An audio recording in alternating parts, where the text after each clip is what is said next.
ಗುರುಭ್ಯೋ ನಮಃ. ಎಲ್ಲರಿಗೂ ಬೆಳಗಿನ ಸುಪ್ರಭಾತ. ಆಂಜನೇಯನ ಆತ್ಮವಿಶ್ವಾಸದ ಮಾತುಗಳು.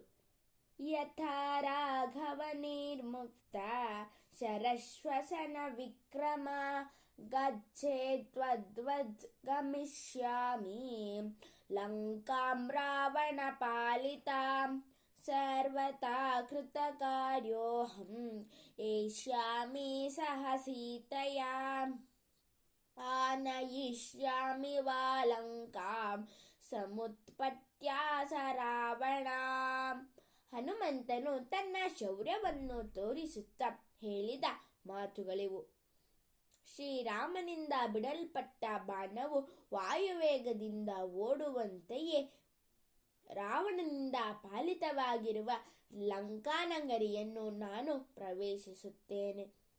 ಒಟ್ಟಿನಲ್ಲಿ ನಾನು ಕೆಲಸವನ್ನು ಸಂಪೂರ್ಣವಾಗಿ ಸಾಧಿಸಿಕೊಂಡೆ. ಸೀತಾದೇವಿಯನ್ನು ನನ್ನ ಜೊತೆಯಲ್ಲಿ ಕರೆದುಕೊಂಡೆ ನಾನು ತಿರುಗಿ ಬರುತ್ತೇನೆ, ಅಥವಾ ರಾವಣನ ಸಮೇತನಾಗಿ ಲಂಕಾನಗರಿಯನ್ನೇ ಅಲ್ಲಾಡಿಸಿ ಕಿತ್ತುಕೊಂಡು ಇಲ್ಲಿಗೆ ತಂದು ಬಿಡುತ್ತೇನೆ.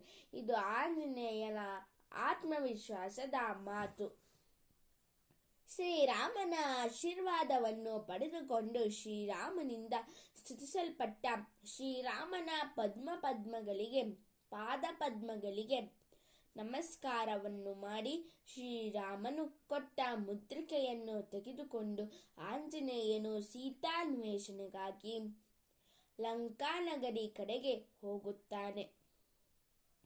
ಶತಯೋಜನ ವಿಸ್ತೀರ್ಣವಾದ ಭಯಂಕರವಾದ ಸಮುದ್ರವನ್ನು ದಾಟಿ ಹೋಗಬೇಕಾಗಿದೆ. ಸರಿ, ಒಮ್ಮೆ ಆಂಜನೇಯನು ಸಾಗರವನ್ನು ನೋಡುತ್ತಾನೆ. ಮಹೇಂದ್ರ ಪರ್ವತದ ಮೇಲೆ ಕಾಲನ್ನು ಊರಿ ನಿಂತುಕೊಂಡು ಜೈ ಶ್ರೀರಾಮ್ ಎಂದು ಸಿಂಹಗರ್ಜನೆಯನ್ನು ಮಾಡುತ್ತಾನೆ. ಅನಂತರ ಸೂರ್ಯನಿಗೂ ಇಂದ್ರನಿಗೂ ವಾಯುವಿಗೂ ಸ್ವಯಂಭುವಿಗೂ ಮತ್ತು ಭೂತಗಳಿಗೂ ಜಲದಿಂದ ಅರ್ಘ್ಯವನ್ನು ಕೊಟ್ಟು ಸಾಗರವನ್ನು ದಾಟುತ್ತಾನೆ.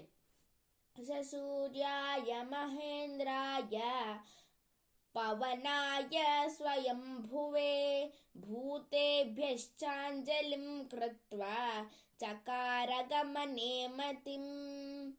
ಶ್ರೀರಾಮನ ಸ್ಮರಣೆಯಿಂದ ಆತ್ಮವಿಶ್ವಾಸವನ್ನು ಗಳಿಸಿಕೊಂಡ ಆಂಜನೇಯನು ಈ ಮೇಲಿನ ಮಾತುಗಳನ್ನು ಗಟ್ಟಿಯಾಗಿ ಹೇಳುತ್ತಾನೆ. ಅದರಂತೆಯೇ ಕಾರ್ಯವನ್ನು ಸಾಧಿಸೇ ಬಿಟ್ಟ. ಮನುಷ್ಯನಿಗೆ ಕಾರ್ಯ ಸಾಧನೆಗೆ ಮುಖ್ಯವಾಗಿ ಬೇಕಾದದ್ದು ಆತ್ಮವಿಶ್ವಾಸ.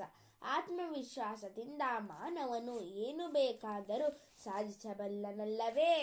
ಸರ್ವೇ ಜನಾಃ ಸುಖಿನೋ ಭವಂತು, ಸಕಲ ಸನ್ಮಂಗಲಾನಿ ಭವಂತು, ಲೋಕಾಃ ಸಮಸ್ತಾಃ ಸುಖಿನೋ ಭವಂತು. ಧನ್ಯವಾದಾः.